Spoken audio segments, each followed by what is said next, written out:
Ang mga katawhan nalumpag tungod sa kulang og kaalam. Tungod kay ang pinakaimportanteng butang nga nagahatag natong kinabuhi nga mawang pulong sa Ginoo wala gibasa og wala nangayo og pagpasabot niini. Og tungod ni ana wala sila makakaplag og tubag sa mga problema. Kung naa kay mga giantos, mga problema karon, wala nay bag-o ni ana igsuon, wala nay bag-o sa pangitabo sa kalibutan karon. Og kung ngit-ngit ang atong salabutan, ngit-ngit ang atong kinabuhi, it's because we don't know God. We don't choose to know Him more. And so, part of it is that Christians fail because they lack spiritual warfare. Wala nakigubat sa kaaway.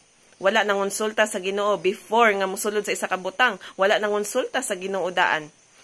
So, dili sila kabalo mo gamit sa ilang spiritual authority that is in Christ. Dili sila kabalo mo gamit sa espada nga naa sa espiritu, o mao ka na ang pulong sa Ginoo.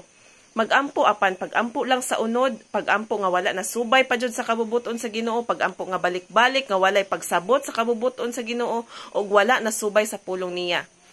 And the Lord will not answer our prayers because it's not according to the blueprint towards the heart of God. And the word of God, ang pulong sa Ginoo mao lamang na ang makapatandog kaniya. Labaw na kung naa pagpangatake sa imong mga plano, panglawas, panghuna-huna, pinansyal, o maski sa pagbati nimo igsuon. Kung wala ka nagampo, dili ka makabuntog niining tanan.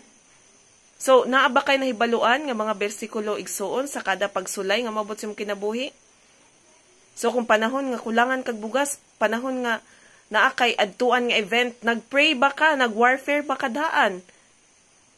So, naatay mga espirituhanon nga mata dapat igsuon. Og dapat makakita ta sa maabot nga mga pagpangatake sa tong kinabuhi aron pag-abot nato ana nga situation, pag-abot nato ana nga season, there would be no problems.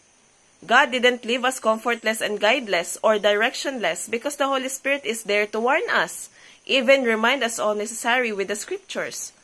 Igsuon ayo tuguti nga kawatan ka, patyon ka og laglagon ka sa kaaway igsuon, og walay alamang sa panghitabo sa imuhang palibot. Ayo tuguti nga limbungan ka ni Satanas maong paghinulsol og sugdi pagampo ang tanan nga area sa imong kinabuhi aron ikaw magmalampuson og mauswagon dira sa iyang ngalan.